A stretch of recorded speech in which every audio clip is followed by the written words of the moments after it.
একটি শোক সংবাদ। আমরা অত্যন্ত দুঃখের সাথে জানাচ্ছি যে সরসিনা শরীফের আমিরে হিজবুল্লাহ, আমিরে শরিয়ত, আমিরে তরিকত হজরত পীর সাহেব হুজুর কেবলা গতরাত 2:11 সময় রাজধানীর সেন্ট্রাল হাসপাতালে চিকিৎসাধীন অবস্থায় ইন্তেকাল করেন।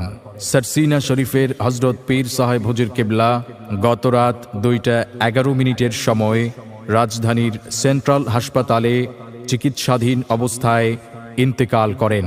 ইন্না লিল্লাহি ওয়া ইন্না ইলাইহি রাজিউন। হুজুর কেবলার জানাজার নামাজ আগামীকাল 18 জুলাই বৃহস্পতিবার বাদ জোহর সরসিনা শরীফে অনুষ্ঠিত হইবে।